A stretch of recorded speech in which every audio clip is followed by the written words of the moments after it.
The HOA treasurer parked her $60,000 BMW in my garage without asking, then fined me $200 for leaving my garage door open overnight.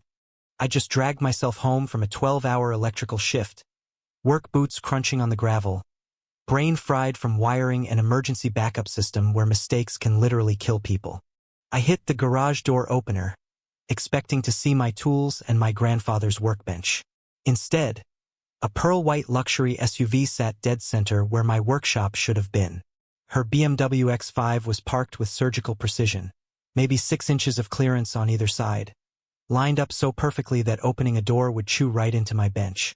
The smell of high-end leather clashed with motor oil and sawdust. The car chirped once, that smug little alarm sound that might as well have said, "I belong here. You don't." 6 weeks later, I owned her house. She was leaving tear-soaked voicemails begging me not to foreclose while the entire neighborhood watched her fall. Before I walk you through exactly how her little power trip blew up her entire life, answer this for yourself. Have you ever been steamrolled by some petty authority figure just because they could? The kind of person who hides behind rules they half understand to make life hell for people who actually work? Drop your city in the comments. I want to see how many of us are done being pushed around. My name is Jake Morrison. 2 years ago, I thought buying my first house in Willowbrook Estates was winning the lottery. I'm a 34-year-old electrician and single dad. My 8-year-old daughter Emma stays with me every other weekend. It took 6 years of overtime, ramen dinners, and saying no to every impulse purchase to save the down payment. All I wanted was a modest 3-bedroom and one thing I considered sacred: a 2-car garage I could turn into a real shop. That garage was my sanctuary. Sawdust in the air, copper wire coils on the shelves, the solid weight of my grandfather's old workbench. The same bench that helped build half the farm equipment in the county back in the day. Space to be left alone. Space to build Emma's treehouse without some nosy neighbor measuring my fence with a tape measure. Grandpa had passed recently and left me a small inheritance. For the first time, I had money for actual improvements instead of just daydreaming. The garage door opener had this satisfying mechanical rumble every night when I closed it, shutting out the suburban theater so I could breathe. Willowbrook looked perfect from the outside. Middle-class development, built between 2015 and 2018. Young families, retirees, $180 a month in HOA dues. Simple rules, I thought. Mow the lawn, no neon houses, don't be a jerk. Easy. Then I met Brenda Whitfield and learned that simple wasn't part of her vocabulary. Brenda was 52, drove a 6-figure BMW like a battering ram, and lived in the corner McMansion with the circular driveway that practically shouted, "Worship me." As HOA treasurer, she clearly translated managing dues into supreme commander of suburban perfection.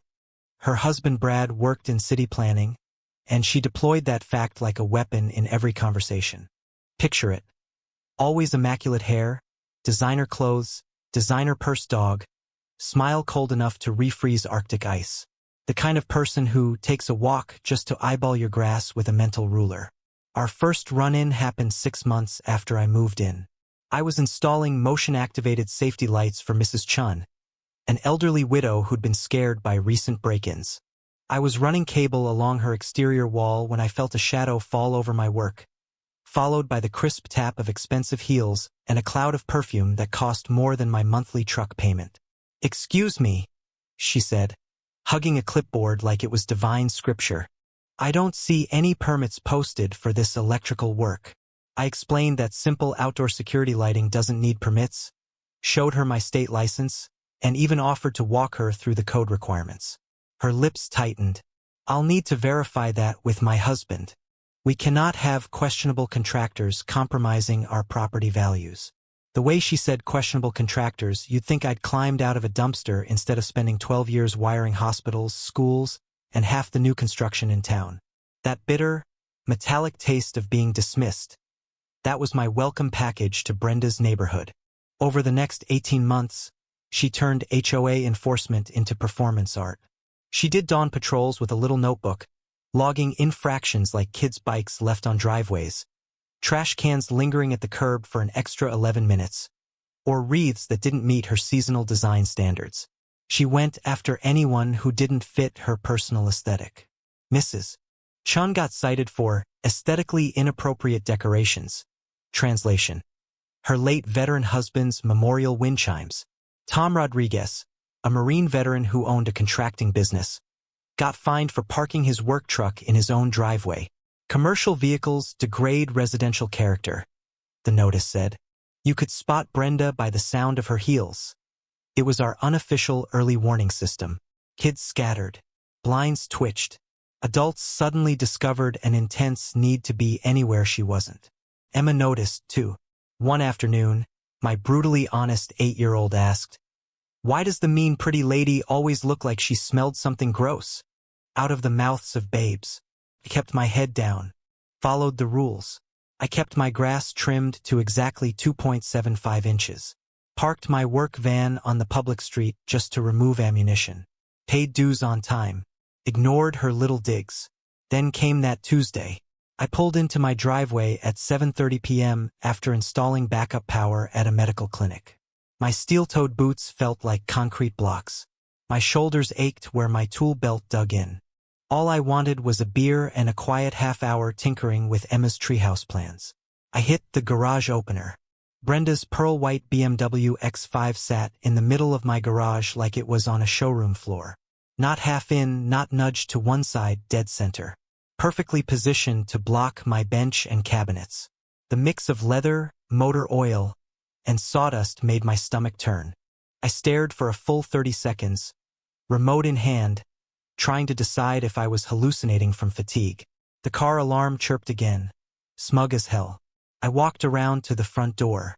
There she was, sitting in one of my patio chairs like she was holding court. Perfect outfit, perfect posture. Scrolling her phone like occupying my property was just another item on her to-do list. "Excuse me," I said, keeping my voice flat. "There's a car in my garage." She looked up and smiled that practice smile. "Oh, Jake, my driveway is being sealed tomorrow. Emergency situation." The HOA emergency parking clause allows temporary use of available spaces during community maintenance. I pulled out my phone and opened the HOA bylaws I downloaded when I moved in. She watched me like you watch a toddler try to read a tax return. "I'm not seeing an emergency parking clause," I said. She stood, smoothing her skirt. "I'm currently reviewing the bylaws for necessary updates. Consider this a pilot program in community cooperation during infrastructure improvements." Most people would have blown up right there. But when you spend your life around live electrical panels, you learn that one rash move can kill you. So I pulled out my phone again and hit record. "So just to be clear," I said calmly, angling the camera, "you're confirming that this emergency parking clause doesn't exist yet, and you're using my private garage as a test case without my consent?"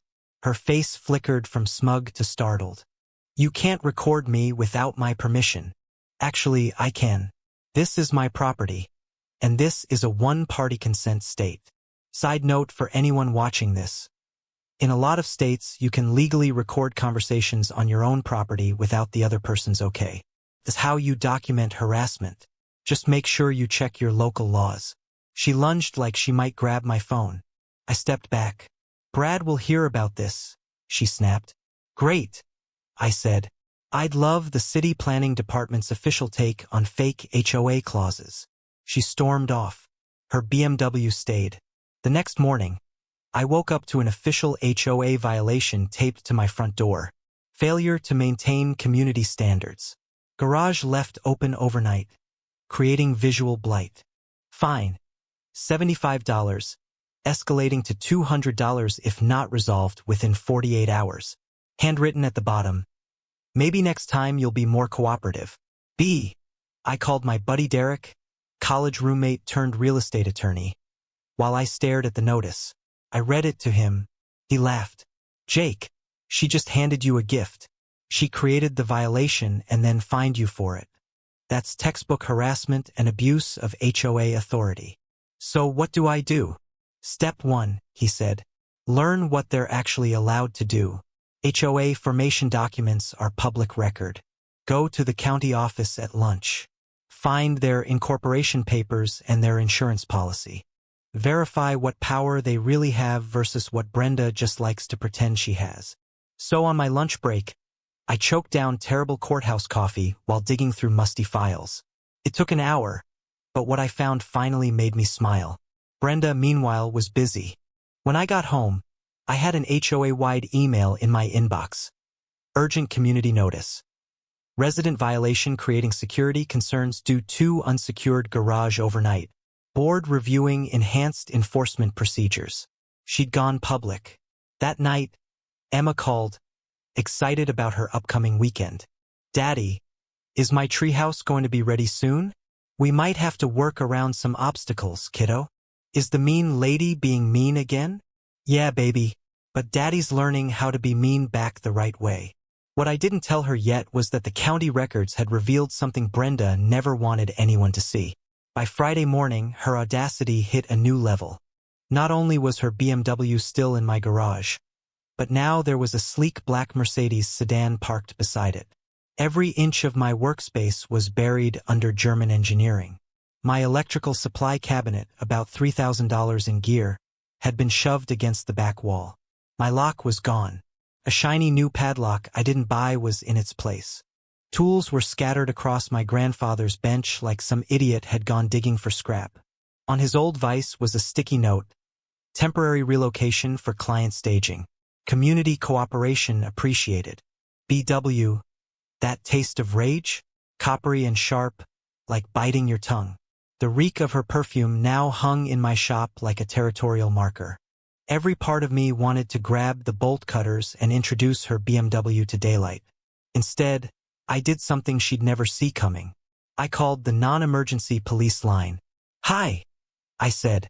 "I need to report trespassing and possible theft of personal property. My HOA treasurer has parked vehicles in my garage and put her lock on my cabinets without my consent." Officer Martinez showed up 20 minutes later. Solid guy, mid-40s, the kind of cop who's seen enough suburban drama to recognize a pattern. He photographed everything, took notes, measured the lock, then looked at me. "Sir, this looks a lot like harassment. Do you mind if I talk to the vehicle owner?" Watching Brenda try to justify herself to a uniformed officer was like watching a TED Talk titled "How Not to Speak to Police." Her voice kept rising as she rattled off HOA phrases. Her hands fluttered. She tried to turn it into a community safety issue. He kept asking simple questions she couldn't answer. Finally, Martinez clicked his pen closed. "Ma'am, the property deed overrides any HOA agreement. Every time. If you don't move your vehicles and remove that lock, this is going to turn into a criminal matter." That afternoon, I went back to the county office, this time to the surveyor's counter. I remembered Derek mentioning that in any dispute, your deed beats the HOA's plat maps. Every time. The clerk, a middle-aged woman named Janet with the energy of someone who's seen a lot and is bored by none of it, pulled up my lot survey. Her eyebrows shot up. "Oh, honey," she said, pointing at the screen. "You own 18 inches more toward the street than your HOA thinks. This line, that's your actual boundary. Your entire garage is 100% on your private lot. The HOA map they're using is from a preliminary survey. Legally worthless. The original developer had sold me full title to the entire footprint. The HOA had been operating off an outdated drawing and hoping no one looked too close. I walked out feeling like I'd just found the cheat code to Brenda's game. By Saturday, she'd gone full propaganda. She called an emergency HOA board meeting for Monday night. Urgent property boundary dispute requiring immediate resolution. She also cranked up the online smear campaign. On the neighborhood Facebook groups, she posted about certain residents who prioritize vacation over community safety. Her strategy backfired instantly. Mrs. Chun commented with a calm, detailed history of Brenda's harassment. Citations, threats, photos taken without permission. Tom posted photos of his own bogus violation notices. Sarah Mitchell dropped screenshots of the actual bylaws, showing that half the rules Brenda enforced existed only in her head. My favorite comment came from someone I didn't recognize at first, Janet Martinez. "Funny how some people think a clipboard gives them the right to other people's property." Face with rolling eyes. Turned out she was Officer Martinez's wife. Sunday morning, I woke to find a bright orange city towing notice on my work van. According to the paper, it violated commercial vehicle restrictions and would be towed Thursday morning. The irony? The van was parked legally on a public street. I'd done that specifically so Brenda couldn't touch it through the HOA.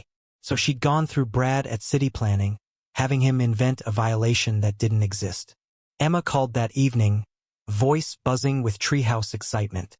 "Daddy, can we work on my treehouse this weekend?" "Absolutely. And I think we might be able to make it bigger than we planned." "How come?" "Because Daddy learned something interesting about our backyard.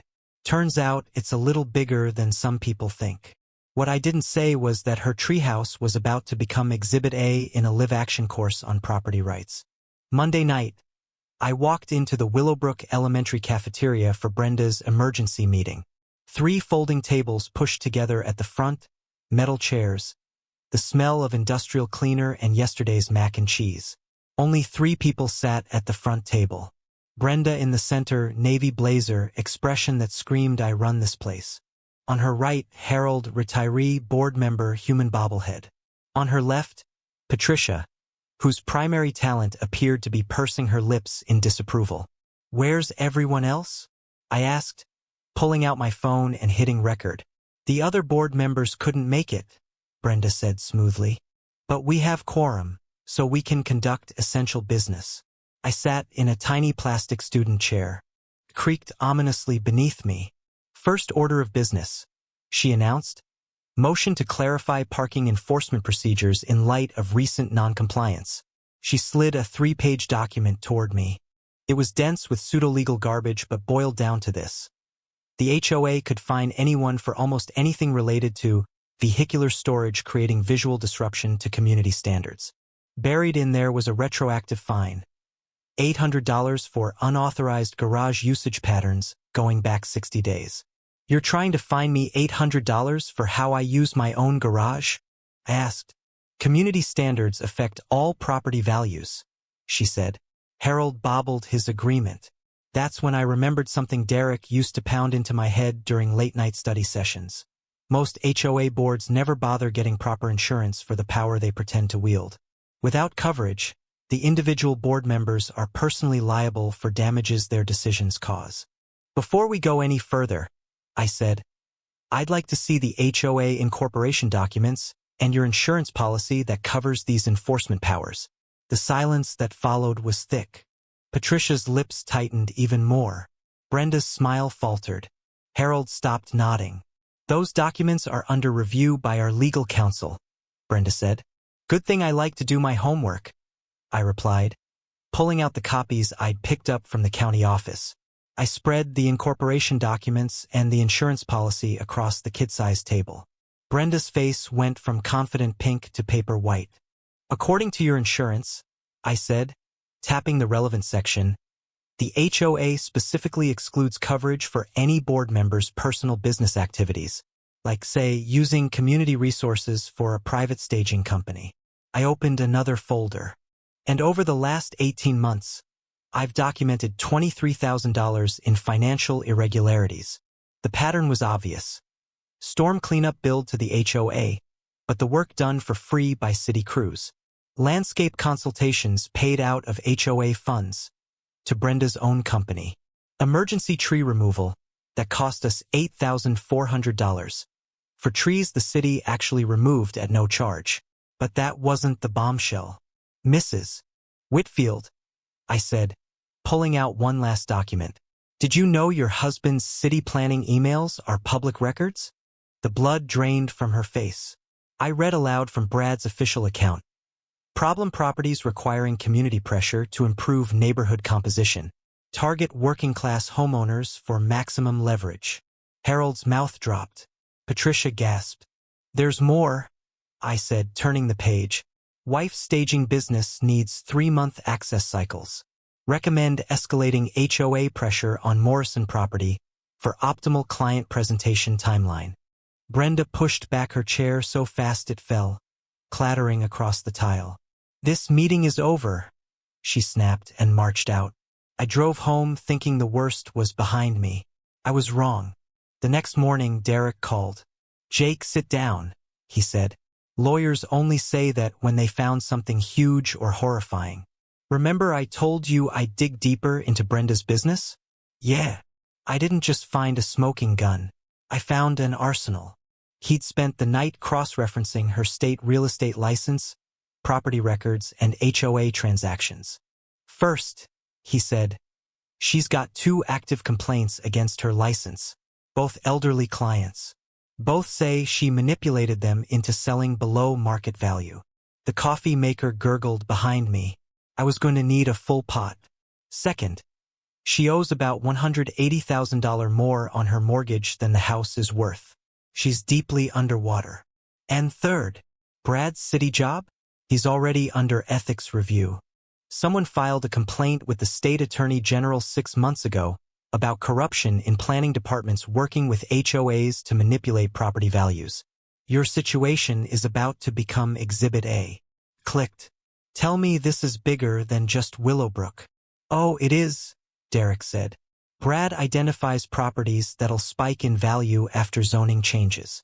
Brenda uses HOA pressure to make life hell for the owners. They buy low, then she flips the houses through her real estate business after the rezoning bump. At least 12 houses in your neighborhood alone. Probably dozens across the county. Mrs. Chen's wind chimes? Not just an aesthetic issue. Her house sat near where a new community center would be announced, driving up prices by 30%. Tom's offensive work truck, parked on a lot Brad knew would be rezoned for mixed use within 2 years. My corner lot, prime when the new shopping center gets approved next spring. Their mistake, Derek said, is they documented everything. Brad's emails, Brenda's violation logs, invoices from her staging company billing clients for exclusive access to homes she forced onto the market. This wasn't just a power-tripping neighbor. This was organized fraud wrapped in HOA letterhead. It was time to think bigger. I spent Wednesday assembling what Derek jokingly called Team Justice. Honestly, it felt like casting the most suburban version of Ocean's 11 ever filmed. First stop, Mrs. Chen's front yard. She was kneeling by a bed of flowers planted around her husband's memorial stones. The wind chimes Brenda had tried to ban tinkled softly above her. Mrs. Chen, I said, how would you feel about helping me expose exactly what Brenda's been doing to this neighborhood? She smiled like she'd been waiting for the question. Jake, I've been keeping records since the first day that woman walked up with her clipboard. She disappeared inside and came back with a shoebox. Inside was documentation that would make a forensic accountant cry tears of joy. Every notice, every phone call logged, every unauthorized photo, all dated and cross-referenced with HOA events. Military training, she said, tapping the box. My Henry always said, documentation beats confrontation. Next, Tom Rodriguez. I found him leaning into the hood of his work truck. The air smelled like motor oil and stubbornness. Tom, I need someone who knows how to handle security the smart way. He straightened, wiping his hands on a rag that had seen more real work than Brenda's BMW ever would. You mean someone who knows how to install eyes and ears without anyone noticing? I mean someone who knows how to document properly. Tom grinned. I've been waiting for you to say that since the day she tried to fine me for parking in my own driveway. Over the next hour, he explained his background in military intelligence. For months, he'd been quietly tracking Brenda's walking routes, logging the times she photographed homes, mapping who she targeted and when. Having a surveillance expert 2 streets over turned out to be a gift. Then Sarah Mitchell showed up at my kitchen table, laptop in hand. Elementary school teacher by day, data gathering machine by night. I've been running the neighborhood Facebook group like an intel cell, she said, pulling up spreadsheets. Every complaint about Brenda, every weird HOA email, every bogus violation, tagged, categorized, cross-referenced. Thursday night, Derek arrived with our plan. Here's how we do this without giving them an opening, he said, spreading papers over my kitchen table. Step 1. File a formal complaint with the State Real Estate Board, using Mrs. Chen's records. That would trigger an audit of Brenda's real estate practices. including how she used HOA authority to drive sales. Real estate boards take that seriously. It threatens their entire industry's reputation. Step 2. Hand Brad's emails to the Attorney General's office. They already had a corruption probe open. Our packet would give them evidence of coordinated abuse of power. Step 3. Prepare a federal civil rights lawsuit. We'd use patterns of harassment to show property deprivation and conspiracy to violate civil rights, especially targeting the elderly, working-class homeowners, and anyone Brenda saw as not fitting her ideal neighborhood. But Derek's last move was the real stroke of genius. "You're going on vacation," he said. I stared at him. "Now?" "Narcissists like Brenda need control," he said. "They escalate when they think they're winning and their target isn't responding. If you disappear for 2 weeks, no phone, no email, she'll show her true self to everyone else. That's when we record everything." The plan. I take my accumulated vacation and go camping in Yellowstone with Emma, off the grid. Tom would house sit and set up cameras. Mrs. Chun would coordinate neighbor watchers. Sarah would monitor online drama and keep screenshots. "Let her think she's breaking you while you're out of reach," Derek said. Meanwhile, we build an airtight case. For the first time since this started, I was genuinely excited to tell Emma about a trip. 3 days into Yellowstone, Emma and I were by a creek. I was teaching her how to read animal tracks. She was building a dam out of smooth stones. Pine needles, cold water, fresh air. Peace. Then my satellite emergency communicator buzzed. From Tom. "She's lost it. Call when you get signal." I hiked up a hill until my phone found a bar. Tom picked up before the first ring finished. "Brother, this woman is unhinged," he said. "Day 1 you're gone. She shows up at 6 a.m. with a crowbar trying to get into your garage. Got it on camera." He'd installed motion-activated infrared cameras, all uploading straight to secure cloud storage. "Day 2, he continued. "She brings a locksmith. Tells him there's an HOA electrical emergency inspection. Guy takes 1 look at her story, 1 look at my ID, and nopes out. Also on camera." "Day 3, Tom said. "She levels up. Shows up with County Electrical Inspector Frank Morrison. Claims your wiring is dangerously non-compliant and needs immediate inspection. The funny part? I've worked in this county 12 years. I know every inspector by name." "Frank asked for the complaint number," Tom said. "She didn't have one. He asked who filed the complaint." "I did," she says. "So he asks for her electrical license number." I could picture it.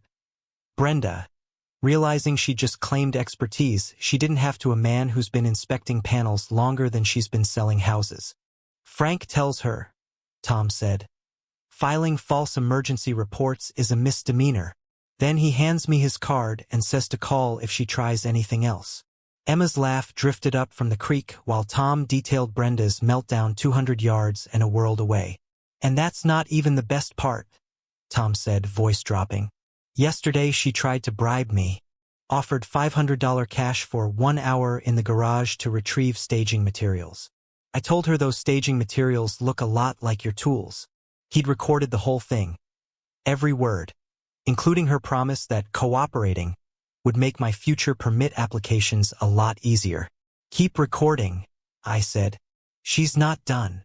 I was right. Day 9 of the trip, Emma had just caught and released her first rainbow trout when my communicator buzzed again. This time it was Sarah. "Emergency. Brenda hired someone to break in. Police involved. Call ASAP." Once Emma's fish was safely back in the stream, I called. "Jake," Sarah said, a mix of disbelief and satisfaction in her voice. She actually hired a bargain bin burglar. Around 2 p.m., Tom spotted a guy with bolt cutters going at my garage lock. When Tom asked what he was doing, Sarah said, the guy claimed he was a licensed contractor working for the HOA. No ID, no permit.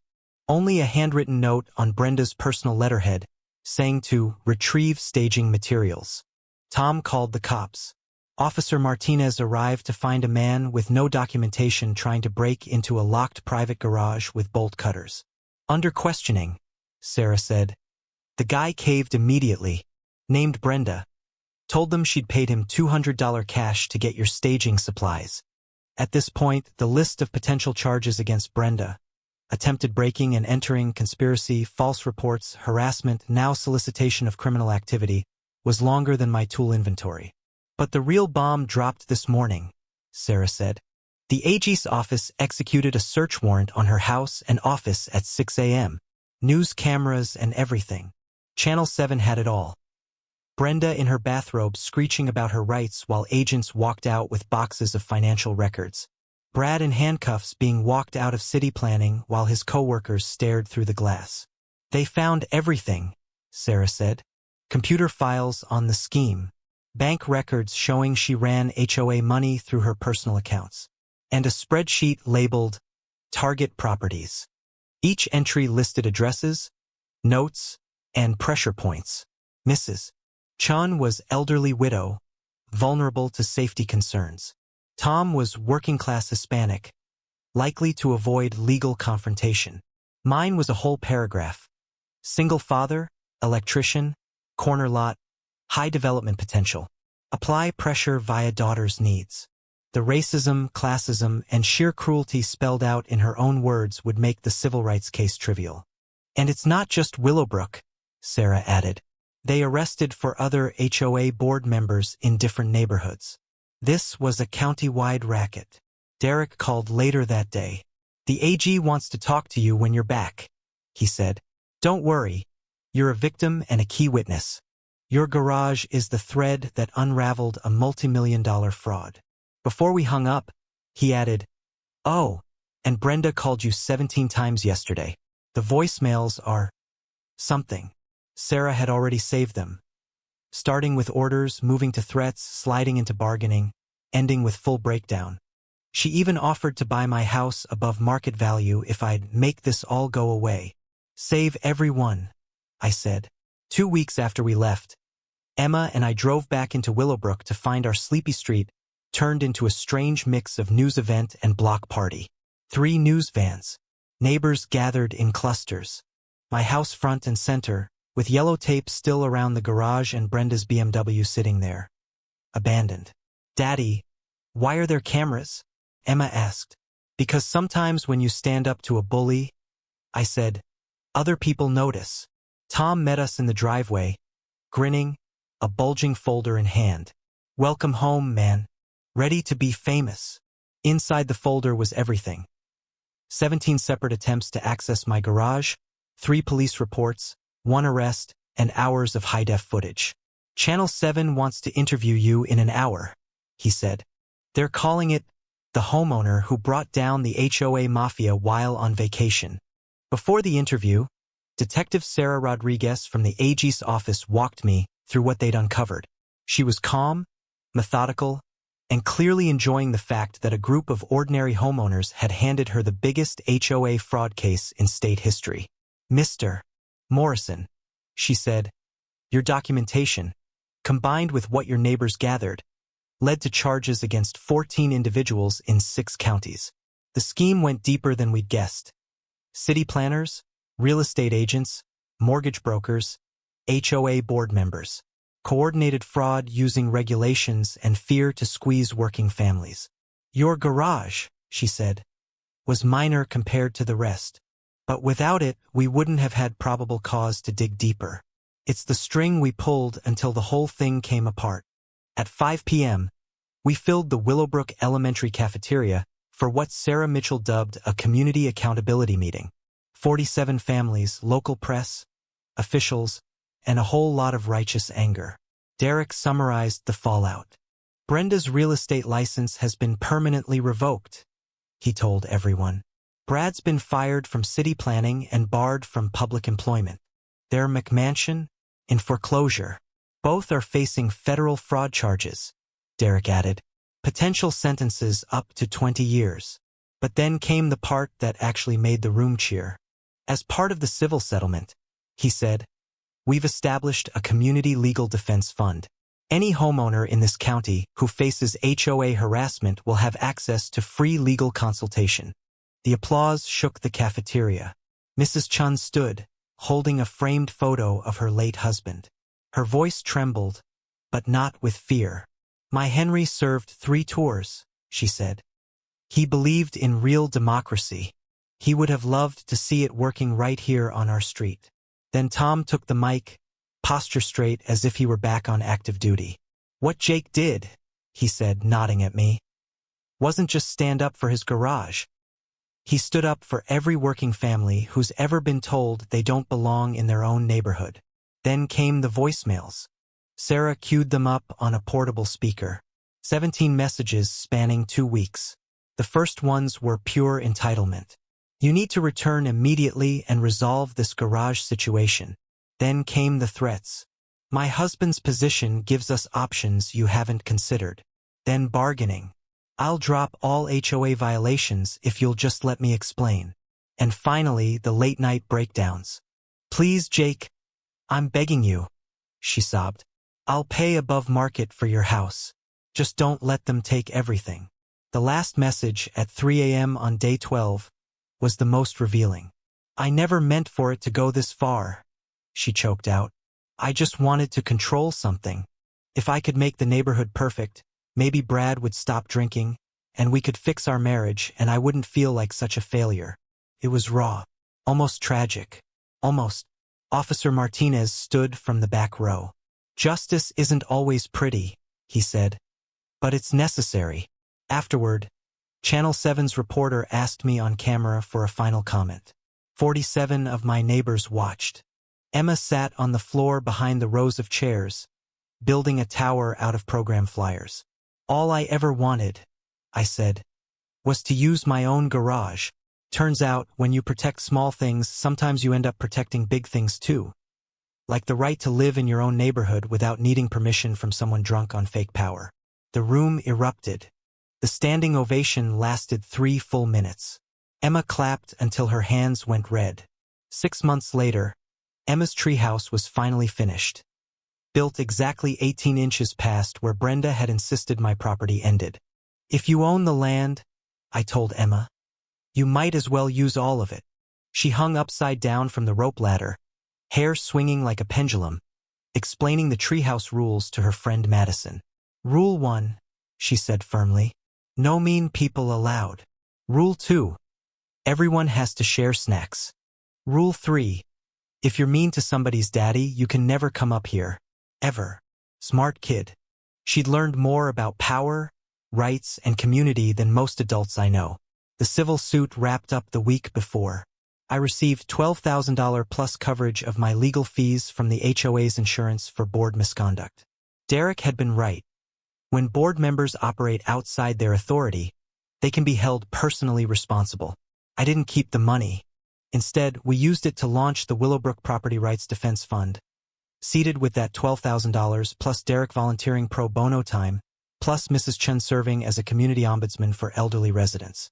Any homeowner facing HOA abuse now had somewhere to turn. We helped 3 families in the first month alone. It turned out Brenda's methods had imitators. Word spread quickly. If you mess with working families, there are now people who know how to fight back.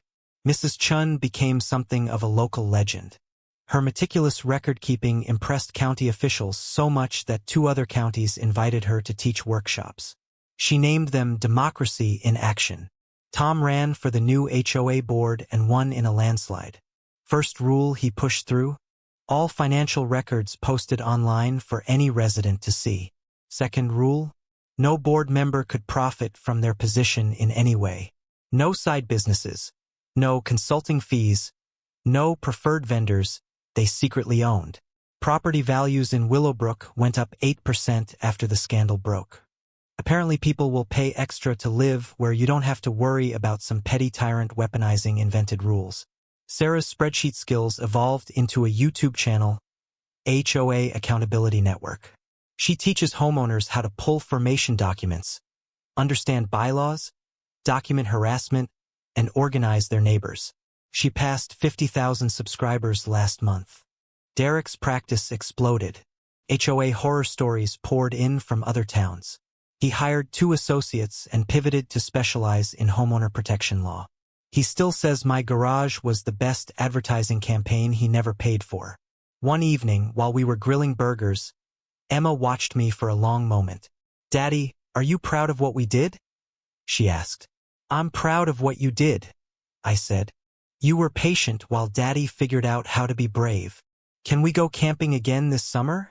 she asked. "Absolutely," I said. "This time just for fun." Every August now, Willowbrook holds a garage door day barbecue. The day we decided that corrupt authority doesn't get the last word. Kids cover the sidewalks with chalk drawings of brave neighbors. Adults swap renovation plans without worrying about clipboards and rulers. We remind ourselves that democracy doesn't just live in courtrooms or capitals. It lives in garages, front yards, and treehouses. As for Brenda and Brad, they both pled guilty to federal fraud charges. She got 18 months in minimum security prison. He got 2 years and a permanent ban from government work. Their house sold at auction for 60% of its previous value. Karma, it turns out, is pricey. But here's what I want you to remember. This all started with one woman parking in one man's garage without permission.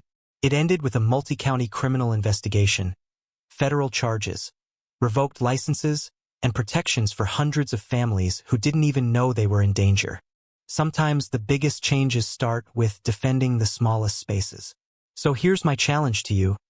Tell your HOA nightmare story in the comments. You never know who needs to hear that they're not crazy, not alone, and not powerless against petty tyrants hiding behind bylaws. Hit subscribe and ring the bell, because next week I'm telling you about the time a city inspector tried to condemn someone's house for owning too many books, and how one librarian used a forgotten law to slam that door shut. And just like Emma's treehouse, the rule here is simple. No mean people allowed.